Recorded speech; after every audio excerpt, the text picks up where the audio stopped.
Tämä idea. Niin joo, näissä. Sekin voi olla. Joo, tästä. No.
Okay, everyone, good afternoon. My name is Heta Hedman. I'm the Secretary General of Historians Without Borders in Finland.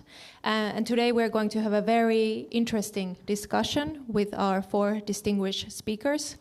But just briefly, I would just like to tell you that Historians Without Borders is a Finnish NGO and as well as an international network of historians, history educators, etc. And our goal is to promote the general awareness of history as well as the use of history for conflict resolution purposes. And please, if you support our activities, you can sign our declaration on our website and join our network, as well as join our Finnish NGO, or you can also support our activities by donating to our small-scale money collection, which is open until the 9th of August, if I remember correctly. Okay, so to today's event, we have 3 speakers, PhD Mari Välimäki, PhD Maija Ojala-Fullwood, PhD Seija Jalagin here behind me, as well as our moderator, Dr. Faith McFesha. I would just like to remind you that this event is streamed on YouTube, and in the end we will have some time for discussion, and I will also perhaps pick up some comments from the stream. But now I could give the floor to Faith. Thank you. Thank you very much. I'm very happy to come to this event. I think this is my third time to be at the Historians Without Borders events. But the other times I was speaking, presenting, and today I'm happy to be moderating a conversation amongst these historians. My name is Faith Mkwesha, as you have heard. I'm from Zimbabwe. I did my PhD at Stellenbosch University in South Africa. I'm currently a researcher at Helsinki University in the Swedish School of Social Sciences, the Center of Ethnic Relations. I'm also a founder of Sawira Africa International Organization, where we do different kinds of activities for advocacy and supporting immigrants. I'll ask the speakers, the panelists, to introduce themselves. I'll start with Seya, and then Okay. Thank you. My name is Seya Jalagin. I'm a historian from the University of Oulu. I often define myself as somebody who is interested in people who cross borders, transnational individuals and phenomena. So I've mostly studied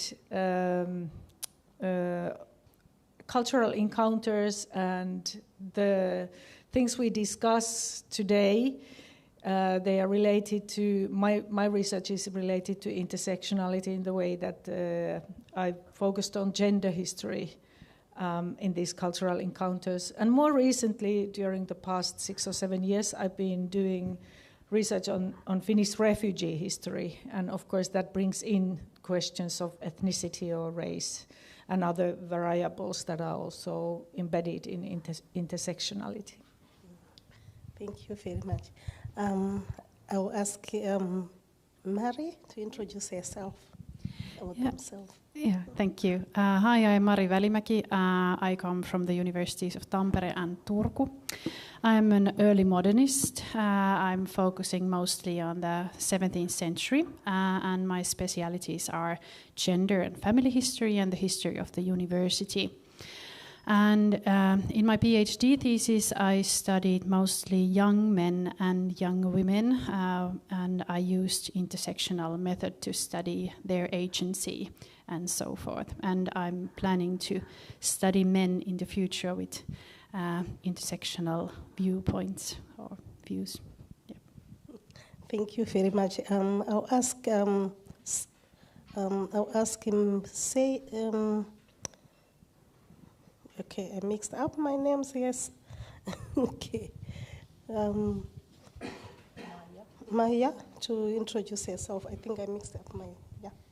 Yes, thank you. Maya. My name is Maija Ojala-Fullwood. I represent Tampere University. I'm a historian. I have focused on medieval and early modern history in the Baltic Sea region, especially life in the cities. Then I have studied migration and mobilities in the early modern Europe, mainly in the Northern Europe. For the last 4 years, I've been a member of the managing group in the EU-funded network, Cost Action Network, Women on the Move, where the network brings together scholars who have studied migration of women in the different periods of time. I'm currently working in the Research and Innovation Services at the Tampere University. I was invited to be part of the panel because I have applied the intersectional method in a couple of articles that have been focusing on the mobilities of journeymen in the artisan crafts environment. Thank you very much. I think we are going to be listening to a discussion on a very important topic. For me, it is important because I've been using it for a long time in the humanities and social sciences. This intersectional theory was developed by a black feminist called Kimberlé Crenshaw. It was a theory that emerged from her discussion on the intersections of oppression amongst the black women. It was a way of trying to understand the intersections of the social phenomena that affects their economic situation. She is a lawyer, so she was also coming from a human rights expertise. But what is important for us in the social sciences and humanities is that this is intersectionality, which is looking at the intersections of different kinds of social dynamics and identity, can help in analyzing and understanding more the whatever multidisciplinary topics that we can be looking at. So the strength of this theories that has been that it allows for this multidisciplinary approach to studying phenomena. But it has also been very important for me when I'm studying the intersectionality, looking at the intersection of gender, the intersection of race, the intersection of class, the intersection of also disabilities and ethnicity and so forth. So I would want to start the discussion by asking our speakers to at least explain what they think intersectionality might mean in relations of looking at the theory or the framework or the notion of intersectionality from the historical perspective, because they are historians, and I think I would really love to hear them speaking about this, and I think you all want to hear them speak about their expertise in relation to this. I'll start with Seya. I was going to suggest that you might want to ask with my younger colleagues, because myself, I have not employed intersectionality explicitly, so I would rather learn from them first and then sort of reflect on if my original thoughts are of any worth. So we can start with Maya. Yes, thank you. Well, if we start from, for example, the journeymen, they were part of the artisan structures where you first learn the profession, for example, shoemaking, tailoring, etc. And you start by being apprentice, and then when you finish the education, you enter this sort of career phase called journeyman. And it often included and became compulsory later on during the 16th century that these journeymen travel to another city or to another town to work for a different master than with whom they learned the profession, then actually to acquire skills and then to be able later to practice the profession as independent masters. And our general notice or idea of these journeymen is that they were young, they were unmarried, and of certain career phase, a couple of years after they have finished their apprenticeship. But when you start to look this phenomenon by taking into account the age, for example, and the marital status, whether they were unmarried, you can see from combining from different documents the information that they were, not all of them were young. There were some who were over 30, there were even some who were over 40, and some were indeed married, what comes clear from the sources, and some had to work as a journeyman for several years.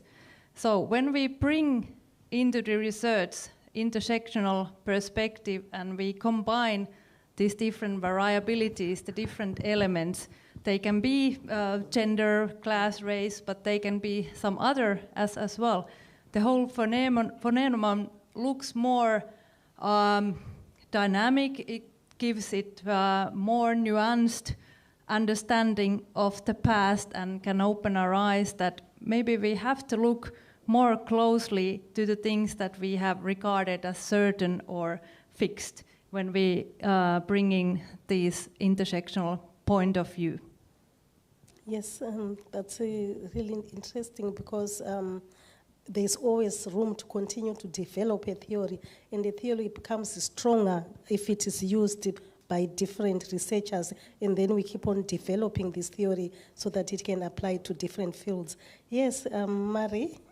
Yeah, thank you. I've used the theory or method, or what should we call it, to study young men and women, but also their relationship to their family members, their mothers and fathers. And as Maya said, that we have like this certain sets of thinking, how we think about men in early modern times, which were of course patriarchal societies.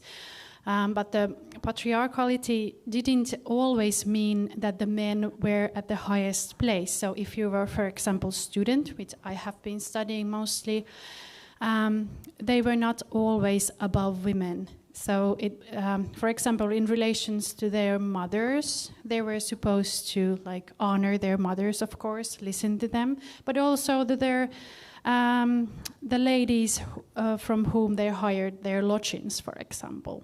So this approach, the intersectional approach, has helped me to find new things, new perspectives to the how was the life of young men. And actually I think that as Maya mentioned, that one of these categories or viewpoints where we can look at this is the marital status or age, which is actually very meaningful during the early modern times, when for both women and men, if you were unmarried, you didn't have the same position as married men and women had. So even though if you would have been a grown-up man working as a hired help on a farm, you had your landlady who was above you in this hierarchical system. So we should, I think that when studying people in the pre-modern or early modern times, it's meaningful to look also other factors than gender, like age and marital status and social status as well, which tell us about the group of people or individuals, their agency, their possibilities to act, and what kind of position they had within the communities. Yes, and it can help us to look at the power relations there. How they are relating to each other. Yes. Yes. Yeah, thank you. I was just going to talk about power because I think that applying intersectionality as a viewpoint or approach, it makes the researcher more attentive to power, how power intersects and intertwines in processes that conjoin also gender, race, class, other key factors that influence our positions and the structures we are positioned in, and people were positioned in the past as well. And then I was reading something that Swedish historian Helena Tolvhed said already in 2010, that since historical research focuses on change and variability, it has potential, and I quote her, to destabilize categories that we might otherwise take as fixed and self-evident. And it sort of helps to see the processes rather than something that just exists. So we can sort of deconstruct the ontological understandings of something. And, well, this is something that it brings to historical research.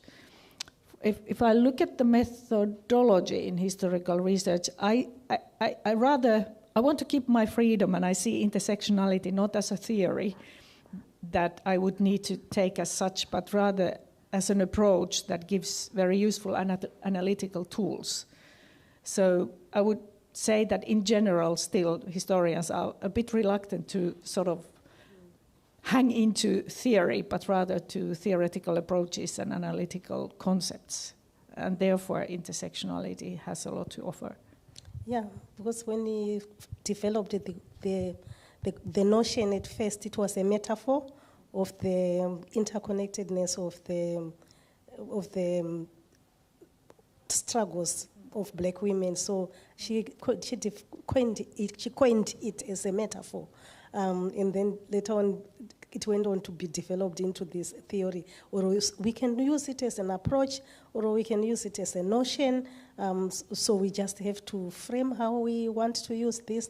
So I would like to ask the second question is, what do you think has been the development, how has been the development in the in historical research in Finland in using intersectionality?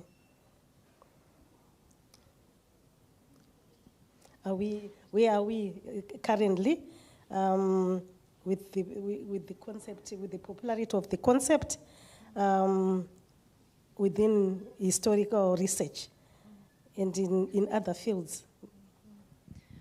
Well, I think that a lot of historians are actually applying this sort of methodologic point of view, even though they don't particularly explicit mention that, yes, this is intersectional research, but they look at these different factors and how they are interconnected in their topic or in the people's lives, and what is then following this kind of combination of the different factors. And I think it has become perhaps more used, but there is no such like historical school of intersectionality.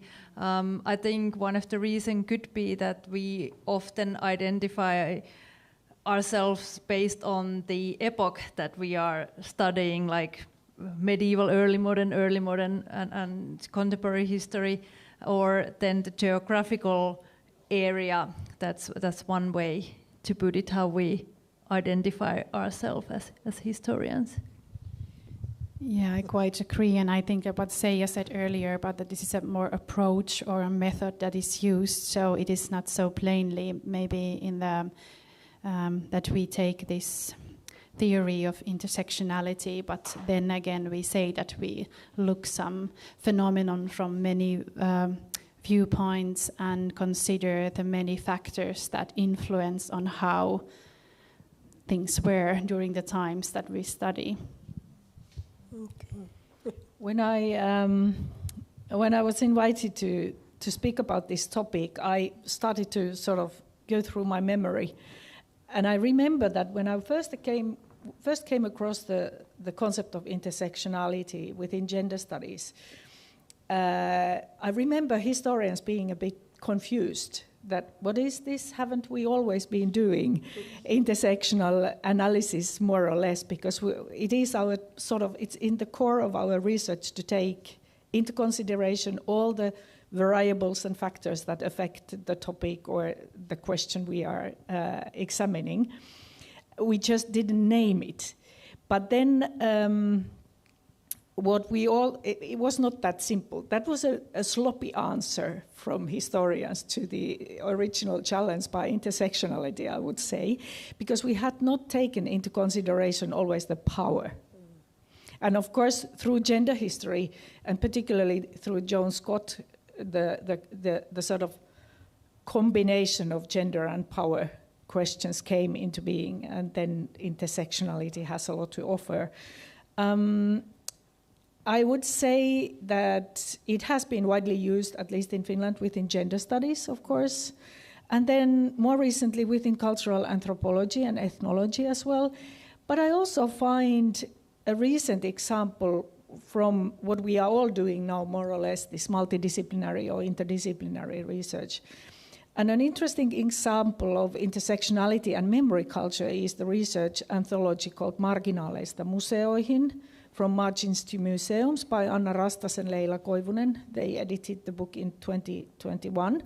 And this book discusses the way museums as heritage institutions are more aware of their responsibility to present the societal and historical diversity, and that they now display marginal and minority histories in Finland more carefully and more widely, and they thus question the traditional ways of portraying history not only as national or local.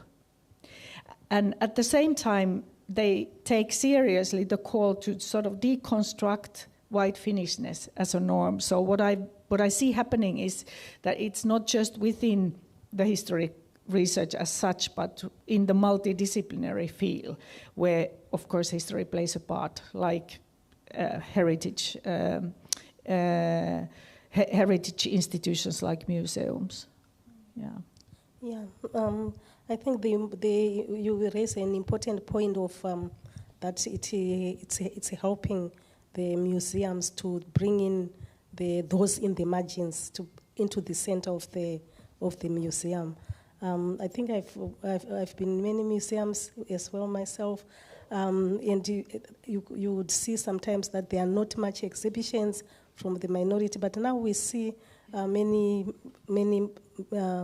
exhibitions as well from minority groups. For example, Sasha Yuba, she has been doing a lot of exhibitions in museums here.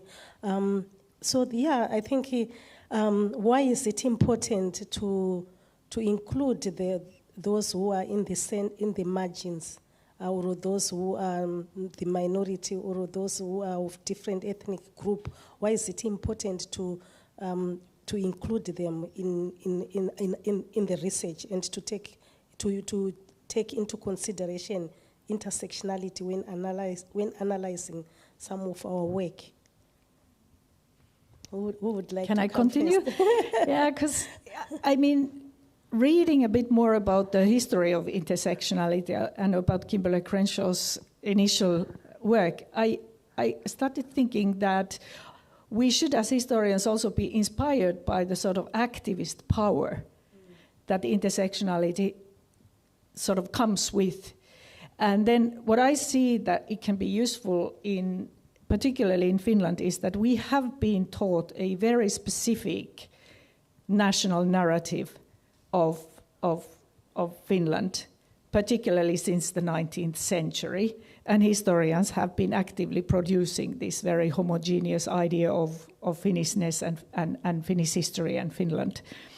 And I think that it's now time to deconstruct it a bit, or push the boundaries at least. And therefore, it's not enough that we as historians do our work, because, well, you know, the general public really does not read our research. We need to sort of display or present our research in different ways, like participating in panel discussions or giving talks to the general public, but also working together with museums and documentaries or whatever. So I've also heard that the Finnish National Museum is the new exhibition that they are designing is going to exhibit the diversity of Finnish history. May I continue? Yeah, I think the most beneficial thing that intersectionality approach can bring to research is that it helps us to find out the diversity and the dynamics of different phenomena that we have perhaps taken as granted or taken as, okay, this is how it is.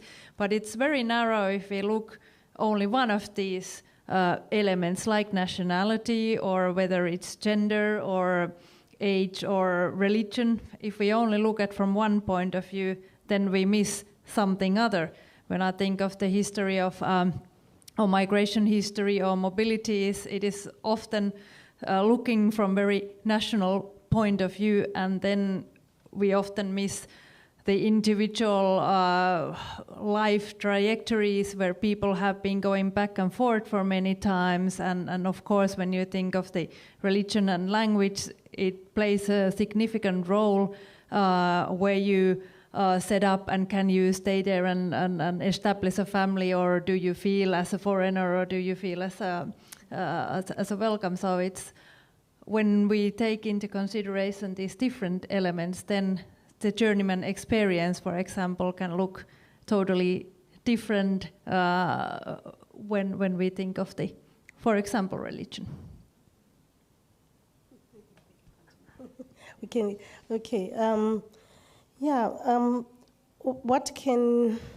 What are the challenges of using intersectionality so far in your work? Yeah, I can continue with this. Well, I think that when you're early modernist, there is always the question of your sources. When you are not doing contemporary history, or so we cannot, for example, go and ask people that we are doing research on, so how do you feel about this? How do you experience this? What are your views on this? But we need to find the sources that answer to our questions, and we have like the fixed set of sources that have survived. So, and then of course we have this question of what kind of the society, the communities were. So what are those different factors that are important for us to look into or find? So I think that it can also be, in a way, a research question. And what are those factors that I need to look into first to when I'm studying this phenomenon? For example, the university students or the young women who often worked as maid servants. So how does age matter, and where can I find information from these people, and what other factors than age matter to their lives, and so on and so forth. So I think that it's about what you said earlier, that for a theory or a method for intersectionality to move on and to evolve, so it's also this, that when you apply it to different times, you need to find different ways to use it, and that's also a challenge but really interesting and a good challenge to find new ways to use it and find the new approaches. Yes.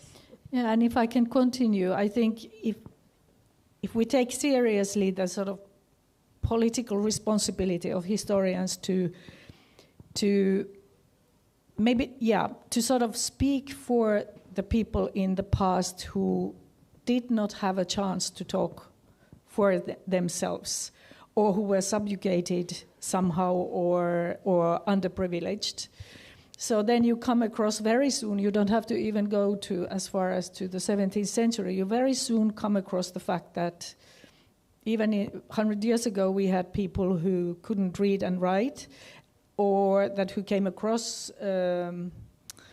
such difficulties in their life, like poverty and other things, that they had to deal with authorities and officials. So what we know of their life is through the sort of official papers that have also, of course, been also considered the most important to archive.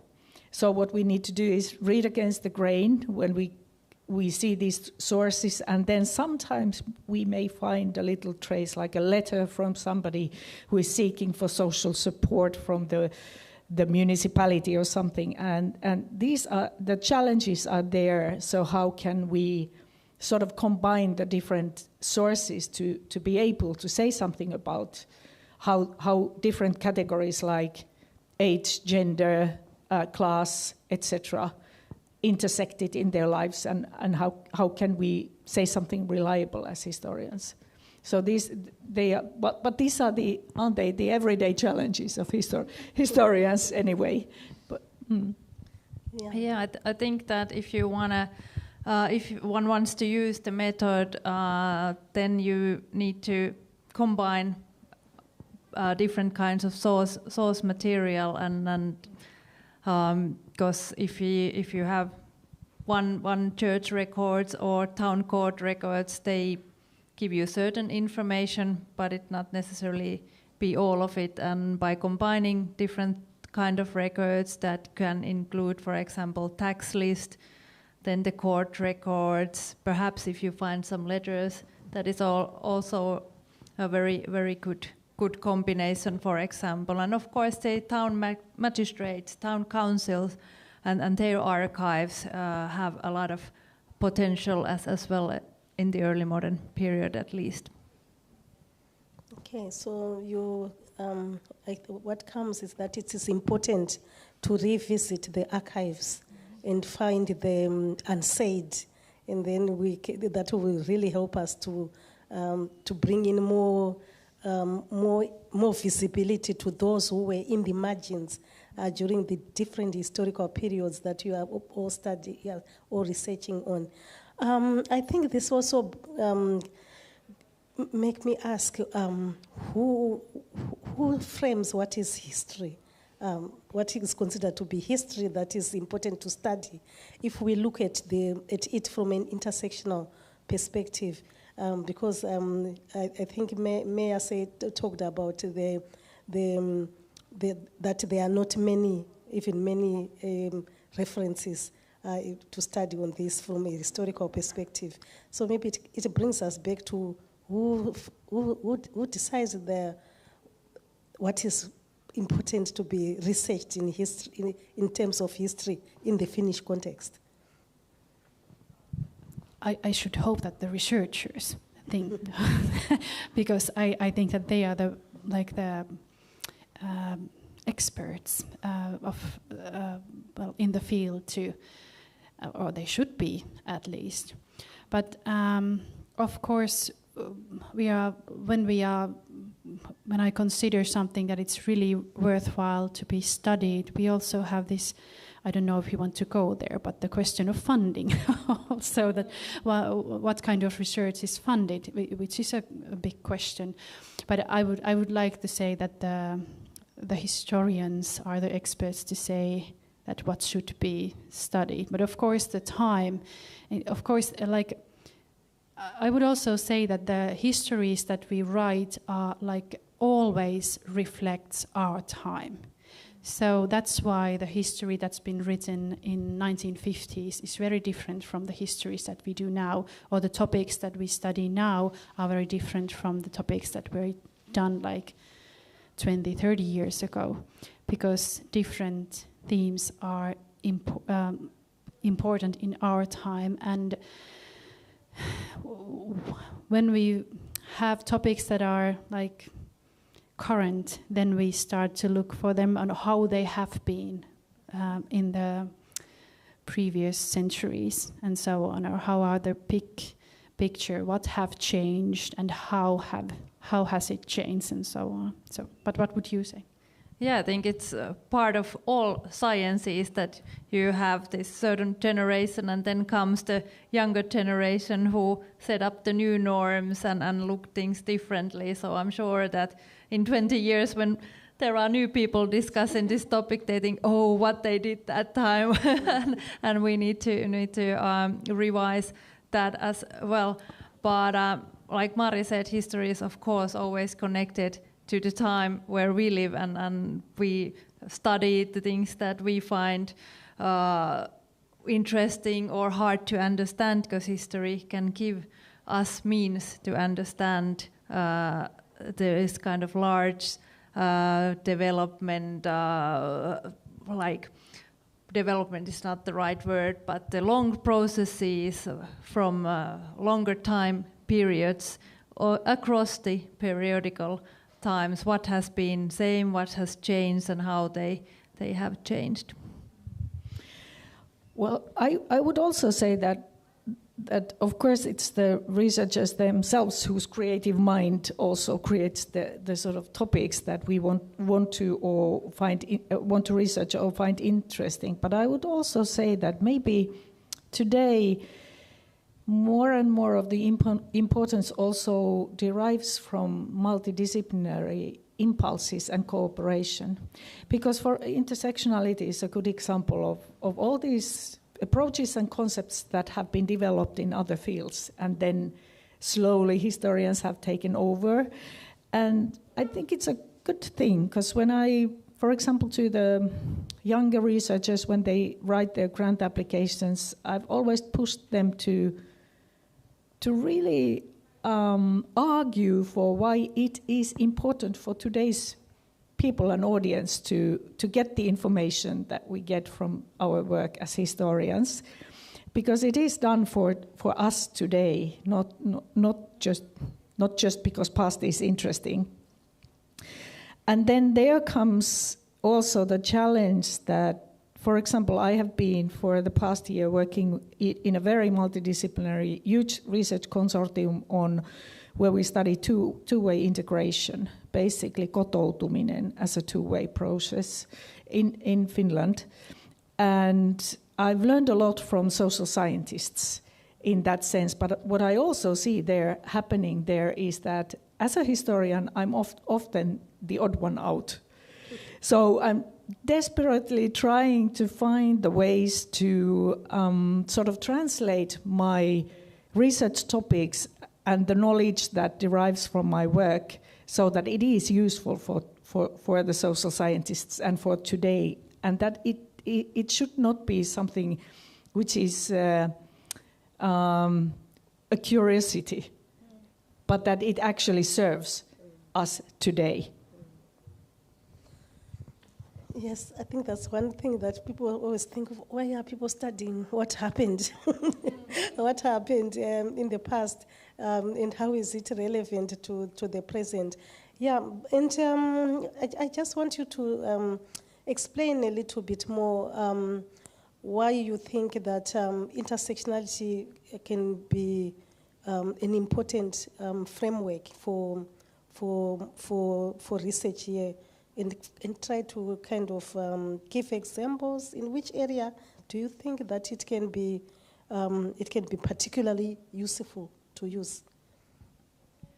Well, there was earlier discussion here that intersectionality can bring forward those who are in the margins, but I also think that it can give more voice to the masses. For example, the journeymen, they were masses, they were thousands, tens of thousands in Europe in the early modern period, and they are often discussed as one big lump, even though it was a lot of different individuals who had different sorts of abilities, different skills, different occupations, different wealth on their background, and it can also help us to see these heterogeneities within these large groupings, like journeymen or maids, for example. That is another big group that is often handled as one group instead of it consisting of different individuals from different backgrounds. Yeah, and well, if I take an example of my own work, which I know best, and what I'm going to do in the future, I'm planning on studying 17th century professors and their experiences of manhood, which are, like Seija said earlier when we met online, that elite group of men. Yeah, they are, in a way, yeah. But at the same time, I find it really interesting to research their lives, because the past 30 years of gender history of women, which is really strong here in Finland, like during the early modern times, and in Sweden. And it has shown that women here had quite a strong position within families, within communities. Women could represent themselves in courts, and I have myself also studied like we call them lower burgher women, but they were like in Turku, for example, the wives of burghers who were engaging in domestic trade. They came to courts even though we know that their husbands were in town. So they didn't need their husbands, and they could go there and take care of the family business. So how does this, that the women have such a strong position within the communities, how does this affect the men? That's what I think it's really interesting. And see these, we also know that the professors' wives could act as their husband's proxy when they were away. They could not give the service in church or teach in the university, but they could give or take care of the congregational administration. They could write banns certificates for couples who came to church to have their banns read there. So they had really strong position. So how did this affect the men, and what kind of other factors affected these men's lives? So I think this is the way I'm trying to make the intersectional approach to use to find out something new from the men, when we know that the women were kind of, they had a lot of agency here. Yeah, I would. I also want to take up my own current research and the question of multiculturality and ethnic diversity in relation to migrations and mobility, and particularly forced migrations. But I will start by referring to two texts that I read that were more or less mind-blowing when I read them a couple of years ago. And one of them is Mika Tervonen's article from 2014. It's called Yhden kulttuurin Suomi, Finland of One Culture. He was awarded for the article where he goes through the historians' work from late 19th century to early 20th century and shows that it was deliberate the way that historians neglected diversity within Finnish society. It was deliberately hidden that Finland was not about Finnish-speaking Finnish majority, white majority, and a small slice of Swedish-speaking Finns, but that there was no space for the Sami people, no space for Tatars and Jews, and no space for the tens of thousands of refugees who came to Finland from Russia after the revolutions. And then another text that I read is written by Professor Emerita Sirkka Ahonen, who studied the Finnish history school books. And she says she traces 6 myths of Finnishness, and one of them is that Finnish people have been portrayed in school books for ourselves as a nation of survivors. We've survived the Swedish rule, we've survived the Russian rule, we've survived the Civil War and the Second World War, etc., etc. So there's this huge sort of, a bit of a martyrdom-like. And then the third strand in this reflection is that this early 1920th century, early 1920s refugeedom is part of my own family history. My grandparents came to Finland from Russian Karelia as refugees, and I went to school in the 1970s, and it was in the 1980s as a history student that I realized that I have learned nothing of this history. There's absolutely nothing in the history books, partly because these history books in high school had been used since the 1950s. And because of the Cold War and the Second World War, and et cetera, and our relationship with the Soviet Union, all this had been sort of forgotten. And what it means today is that since it's still not there and it's not known, these histories from the margins are not known, it means that thousands of us or tens of thousands of us who have this family history, we still cannot find ourselves in the history of the country we live in. So, and this sounds a bit like the contemporary identity politics, but I'm not referring to the identity. I'm referring to the feeling of belonging. And I see part of what is happening in Europe and in Finland also today, the way that history is being used in a very, very abusive way, that you think that history is just a tray, a buffet table where you pick up the pieces of history that sort of suit your own political agenda. And this is something I want to fight against. And there I think intersectionality and these different variables come to play an important part. We need to, from my point of view, we need to show the diversity that has existed in Finnish society, and also the input that different groups have given to this society. But we also need to show at the same time that this is not just about Finland, that it's the borders that have always been more or less porous, and things are transnational and international. Yeah. I think your points bring us to what I really wanted all of you to expand as well. How can intersectionality help us to, or using it as a framework, redefine what is considered to be Finnish history? How can, if we use intersectionality because intersectionality allows for the interdisciplinary, it allows for transcending the boundaries. So how can we use intersectional framework to redefine what is considered to be Finnish history, also what is considered to be Finnish culture.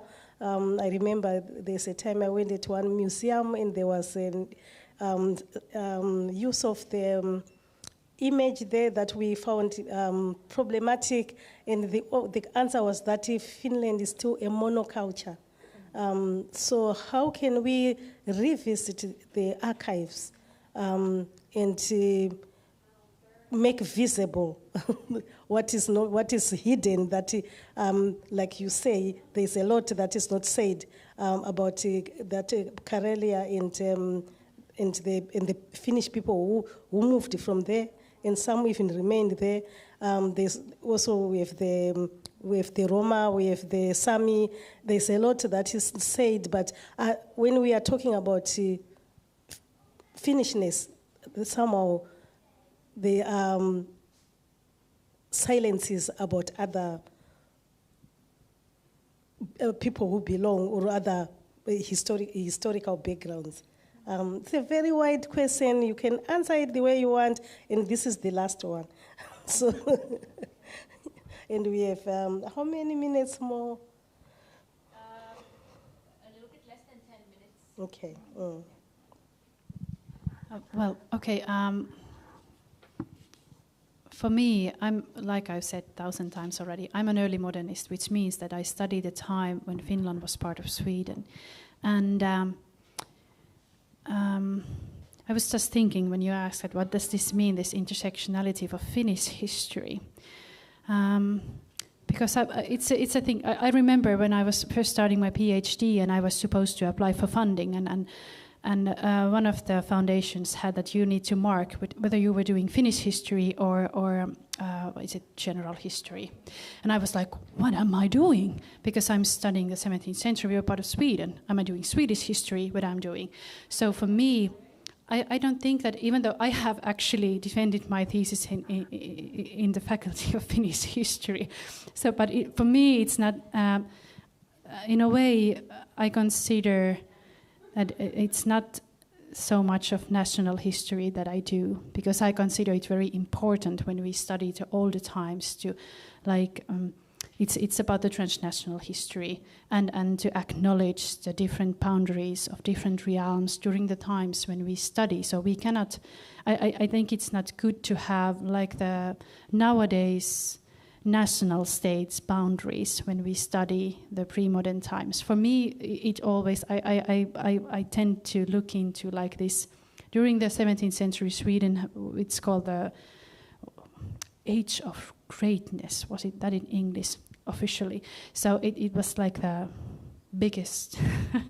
and when I study the time, I always consider it like Finland is part of this. So there is not, in a way for me, there is not this separate space of Finland or yeah. I know there was of course people who Finnish was their native tongue, and there were people who talked Swedish, and Swedish was the official language, so there is this, of course. But for me, I tend to look like this big transnational picture. But more generally, I would hope that the intersectional approach would give us more perspectives to the past, or to the histories that we write, that we look into the lives of these past people or the past phenomena from with more variety, to taking into account more variables and more viewpoints than the ones that we have done before. I hope that it would like encourage us to do more broader approaches and broader history than we have done so far.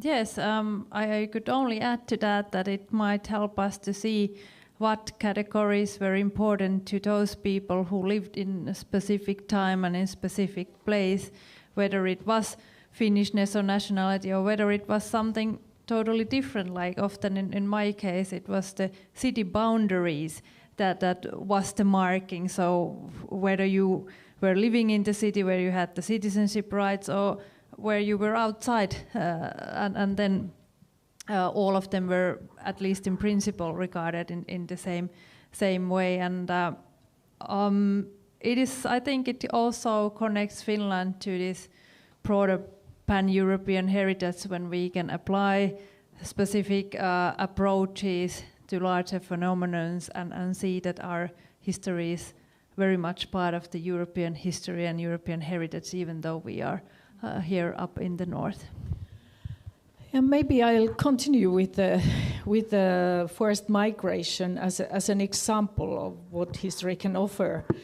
Now that within the EU and in Finland and facing the EU elections, we are discussing the sort of border politics and immigration politics in the EU.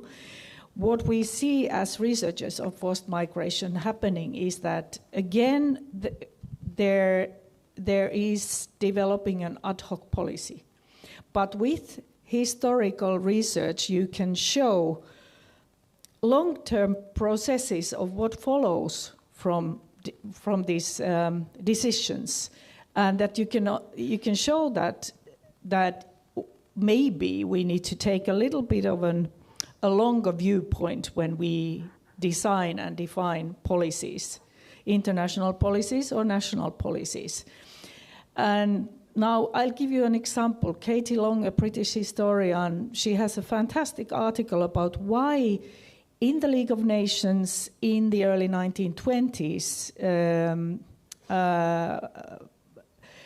they created this what we know and what the older people in Finland know also, this Nansen passport, which is was an ID document for people who were refugees all around Europe and South Asia and East Asia from Russia after the revolutions. There were at least 1 million people, maybe 2 million. Nobody knows the exact figure. And these people were all over, and they did not have any kind of nationality anymore because their country of origin had stopped exist, had turned into Soviet Russia. So what the League of Nations did is that they created this ID for these people, not because they would need to go to the authorities in the country they resided to show who they were, but in order so that they could cross national borders and nation-state borders in order to find employment. So I think this is a fantastic example of historical policy that we have completely forgotten. And there are historians of refugee issues who say that we should never separate, when we talk about refugees, asylum seekers, or forced migrants in general, we should never separate the aid or support we give to these people from their employability. These go hand in hand. And so this is just one example of when we study history and the knowledge that we produce that might be extremely useful for today's political debates and our understanding of society. Yes. Thank you very much. We'll open for questions. Yes, the microphone works. There is now one question here, and no questions so far from the stream, but so we have some time to discuss here. Thank you. Listening to the panel, I agree with everything that has been said. So my question is, where and why is the intersectional approach to historical research controversial? Because I didn't find anything controversial so far in what you have been saying. Maybe the controversiality is in the sort of theoretical the approach itself, that we started rather talking about the phenomena themselves rather than the theoretical approach. So I don't think it's for some people, yeah, it might be controversial because it comes from feminist research. And as we know in Finland, well, some of my colleagues have said that the F word is like what is this ruma sana, this swear word in Finland, that whenever you say feminism, some people get irritated. So there might be that it's for some controversial because of its origins. It comes from the black feminism and these kinds of issues, and maybe some have thought that this does not concern us. Does this answer your question? Yeah, I might answer as well that Kimberlé Crenshaw is a lawyer, and when this theory was framed, she was talking about it from a legal perspective. But then other disciplines, they take a theory and they apply it. And as a theory is applied in different disciplines, it's developed according to what the phenomenon that they are researching on. And I think in the process of doing that, especially in feminist departments, where there's a lot of focus on identity, then it created this, that is a theory of identity, which is not really the point. Intersectionality is really important in social sciences because it allows to study the social dynamics and the implications and how to make up relevant policies that don't miss the other groups. Because you can come up with a policy and then we miss other group. I just wanted to add on that. And also I think we also have at the moment, a lot of talk about immigrants and then about race, which is also, I think, fueling, making it become controversial. Yeah, and it can also be because it was developed in contemporary social sciences, the theoretical framework. So I got a lot of questions when I started or I presented that I want to apply this to the early modern history, like why are you taking theories from the modern science and modern social sciences? They are not born within the history itself, so that might be for somebody the reason that they don't want to try whether it's useful. Can I bring in another example? Because I wrote my PhD about Finnish missionary women in Japan, and of course, race and ethnicity were also intertwined in that context. And I remember that when within the circles of people who were doing research on mission history, in Finland also, as you know, the longest and the sort of success story of Finnish Christian missions happened in present Namibia, in the Ovambo land. So when we started talking about the colonialism, so then everyone said, but no, Finland has never been a sort of colonialist power.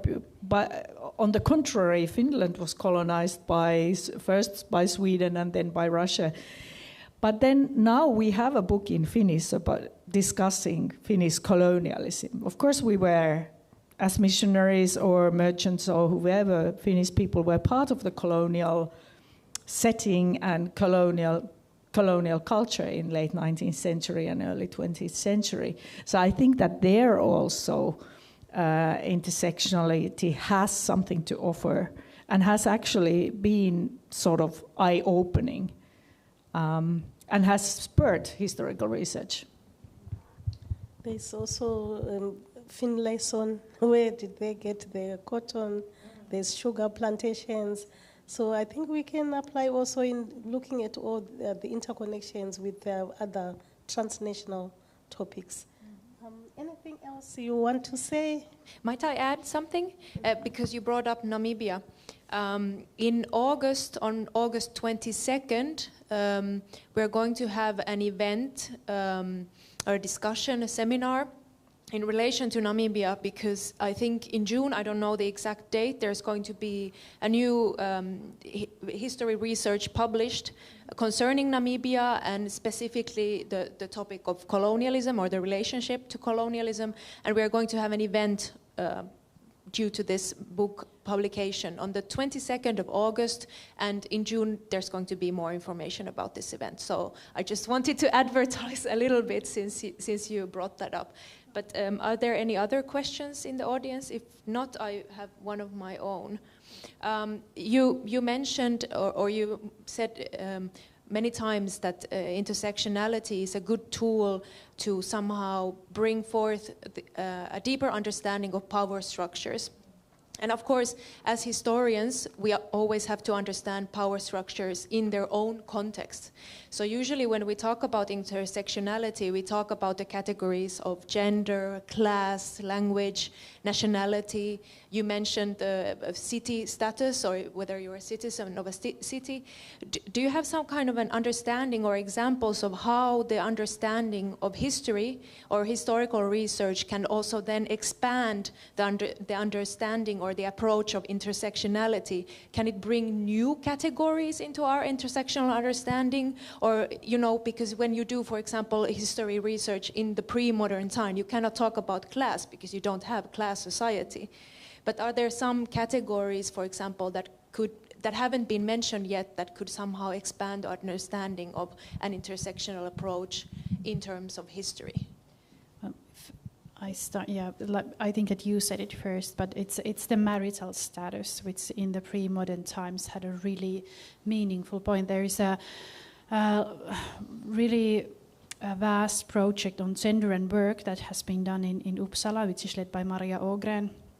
And they have, I don't think that they have done it explicitly, but they have looked at work with these intersectional approaches. And what they have found is actually that the marital status is actually, in a way, one could say that it's even more important than gender. Because those men and women who are not married, they are always in a subordinate position to those who are. So that's at least one, so marital status, one could say, and I think that it's a valid category or approach, or what should we call it, a factor that one could also look into nowadays. So does the marital status still have some kind of meaning, or is it in our society when you can choose to, nobody comes and asks, are you married if you're living with somebody? So does it have some kind of effect still or not? And one point of view that we haven't mentioned yet is the disability history. We have Riikka Miettinen and Jenni Kuuliala who have applied also and notified that the ability or disability is also a category that we should take into account, or could be one these kind of elements or features of intersectionality.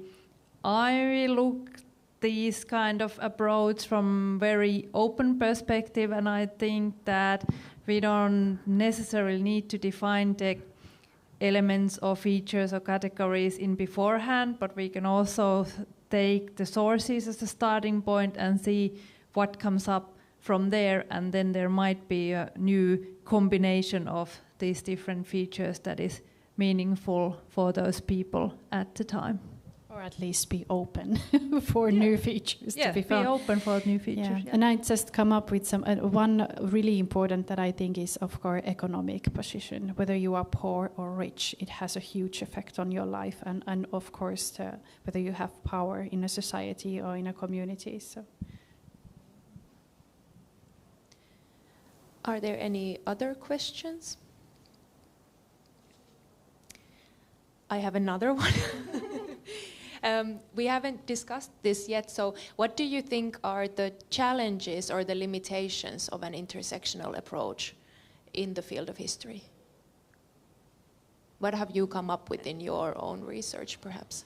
Well, of course, the sources, you might have brilliant ideas that you want to look to these different features, but then the sources might be that you can't find the information what you need. So that is often the case, that then you have to modify either your question or try to find a new source type that could help you further with that. But that is, at least in this case, well, limitation is perhaps too much to say, but a challenge, for example, in early modern and medieval history at least.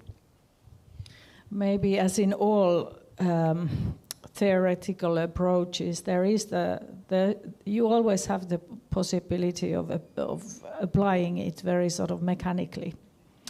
So I think that as you said, that we not to sort of take categories as prefixed, but rather stay open, and that's what I remember trying to do in my PhD, where the key concept was gender, so that gender was both the object of research, but also the analytical tool, so that you keep them sort of flexible and open.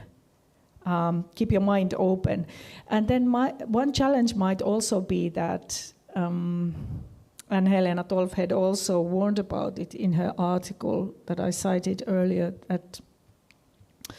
that it must not become a list of categories that end with etc., but that you must do a very nuanced analysis and be careful that you use only the ones that actually have something to say about what you do of the case that you are studying. We still have some time. Oh, sorry. Okay, Risto Marjova. I'm a lecturer of history here in the University of Helsinki. You mentioned categories and time, so there is a difference of different categories during different times in history. Where do they come from? What purpose do they fill in society? Why do we have to have these categories? It seems obvious that we do have to have them because they have been there for all time, but they change.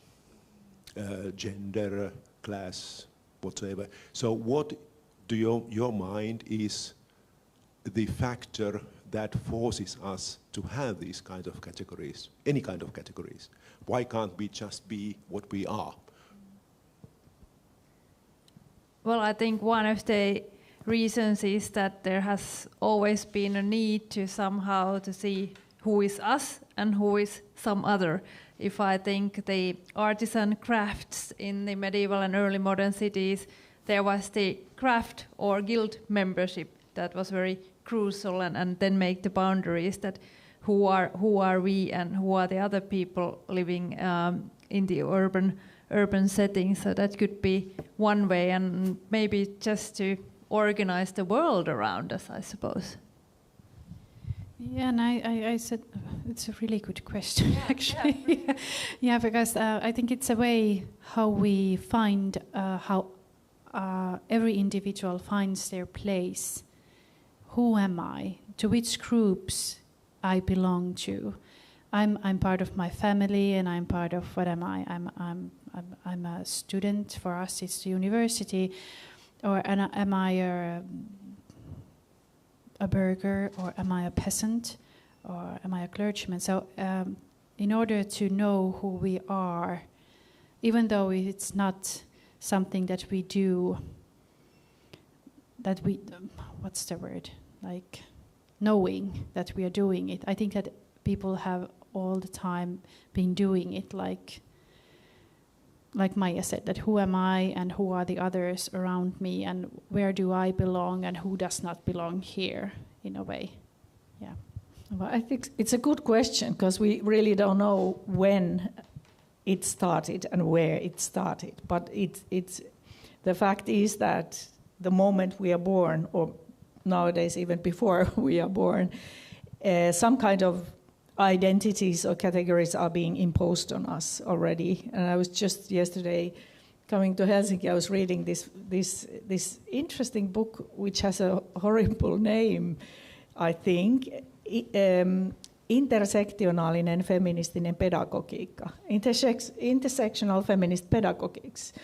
But it has very interesting articles, and one was very telling, that there were these literary researchers who had gone to talk with kindergarten teachers, that let's read the old children's books against the grain.